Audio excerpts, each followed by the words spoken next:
Good afternoon. It's 1:37 right now, so we're kind of late again with starting the video. But today I'm gonna go over how I edit my videos. I'm kind of just gonna go over a gist of what I do, what kind of steps I take when I edit my videos, and some of the differences that you'll probably see depending on what type of video that I make. So I think it's probably going to be a little bit similar, but some steps are going to be before or after another depending on what type of video. So I guess without further ado, let's get started. Okay, so the first thing I do every time I actually start a new project is import all the footage. So in this case, for this project, I pretty much already did that, and I already imported the background music, assets, and sound effects folders to make it easier today to actually start editing for me. But typically that is what I normally do so that I pretty much have everything that I need to get the basic things of the video all done in the project. So here in this bin is the video file itself. I only have one, but in cases for videos like the vlogs, like this one I'm recording right now, or all of the other things that I record for this channel, there probably are multiple, but because I decided to use one camera, in this case my phone,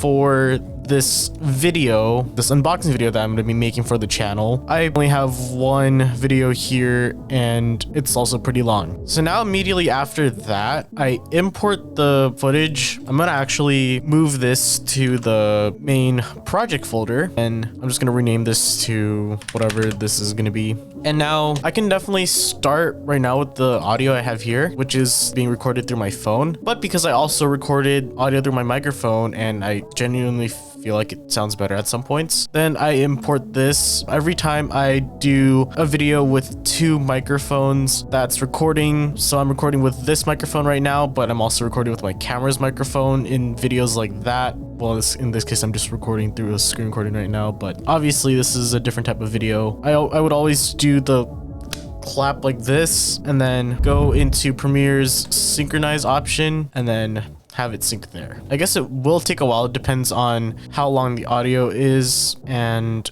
there we go. And now I can just cut this part out and then put this over that original audio track over the phone's microphone, and then we can just unlink this video and then just delete it, and then link this video here. So now it's fully just using the microphone's audio that I'm using right here, and it does sound a little bit better than if I was to just use my phone microphone. So now here is the tedious part. Here is the rough cut where I'm basically gonna cut everything down to make it a bit more concise and a bit more watchable, I guess. I could leave it like this, but who wants to watch a 41-minute video unboxing two different cubes? If it's a video like this one or a review of some sort, I mainly do the rough cut first. And I typically follow that for certain vlogs as well that don't really require many cinematic shots or whatever.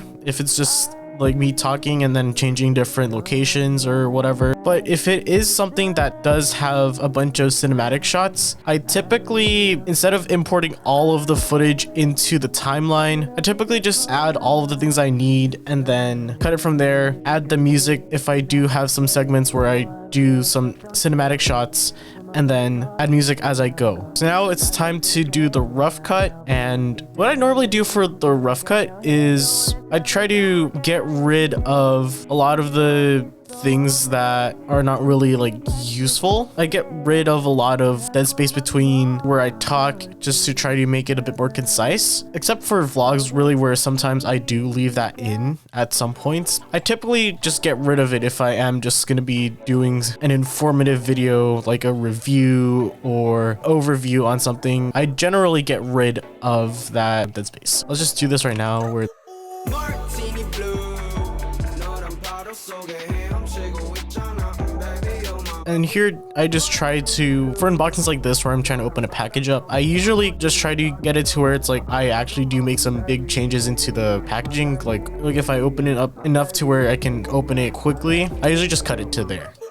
Martini blue, you got me moving on that Martini blue, yeah. Everything you do, yeah. You be my booming out of girl, you wanna I usually normally cut the parts where I kind of forget what I was gonna say, even though I kind of like know what it is from the packaging, just so that I don't have unnecessary parts where I go on a tangent or something. So, and I think I'm just gonna do a time lapse over the rest of the rough cut. So let's get into that then.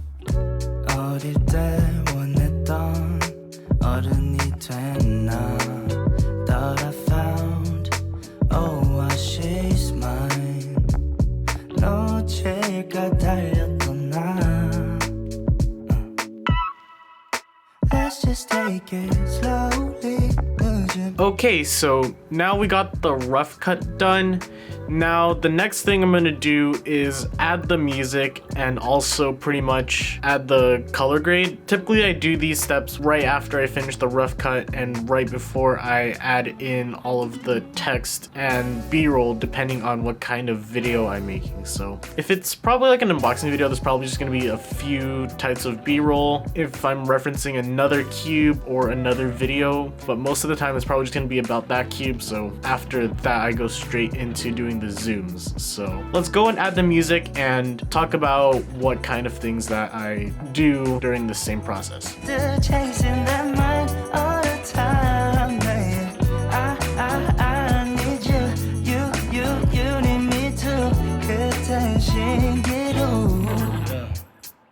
Okay, so now it's time for color grading. I don't actually do much, I guess mainly because the cameras that I record with don't actually record in logs, so I can't really mess much with it. But I feel like if I do end up getting a camera that can do that at some point, then I might mess around a little bit more and try to actually make it to where I kind of want it to look. But for now, because I don't really do much right now, typically if I'm using a Canon camera, which is actually the camera that's right behind me, it's not actually recording right now. I was actually recording a time lapse with that, but I pretty much just use this LUT Fuji f1.25 Kodak 2395 when I do have my Canon camera, and then I would lower it a bit down so it doesn't have the full effect on there. It actually looks pretty good with my iPhone footage right now, which is kind of surprising when I messed with it when I did the 1 hour long finals week vlog. But I also use a bunch of other LUTs that I have here, and I think one of them I've been using for quite a while now is the Film Vision LUT by Sarah. I don't know if I pronounced it right. I kind of like how this one looks. I'll put the link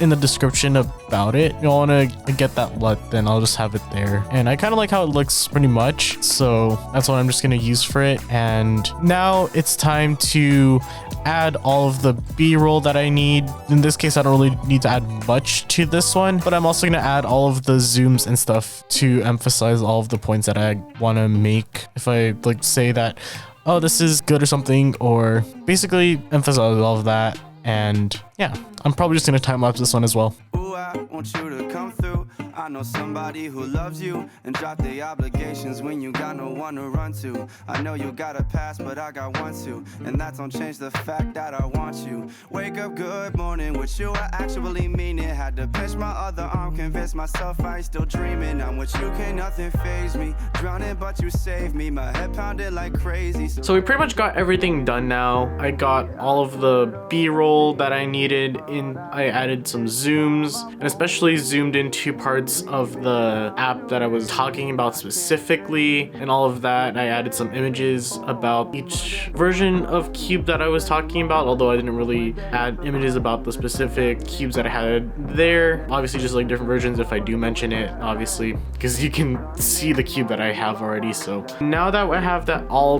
done, there's one more thing I need to do. Now that I have everything all done here, and I'm sure that this is going to be the amount of audio tracks that I need. Now what I do, I actually do this in various different times during editing. I go into the audio track mixer here. I actually learned this from a Finzar video, and I apply a hard limiter to each track. Here I just set it to -6 decibels, and then I apply it to basically every track so that it's not going to be too loud that it blows people's eardrums up. So obviously trying to make sure that's not way too loud. And after that, it's time to export the video. I already have it set to here, but if I don't bother to name it, so if it's just like untitled or something, in this case I actually did name the sequence, then I'd actually point it to the folder that I want to go to and then change the name. But otherwise, I just export it as H.264. I just have it as match source adaptive high bitrate, and then I guess it's just time to export it. Okay, so that's pretty much the gist of how I edit my videos. Obviously, there are going to be some steps happening before. It's not really a process of which I'm doing steps in an exact order. Obviously, these all differ, but these are each of the steps that I use whenever I do edit a video. And yeah, I think that's pretty much it for this video. Thank you all for watching, and I'll see you all tomorrow. Bye.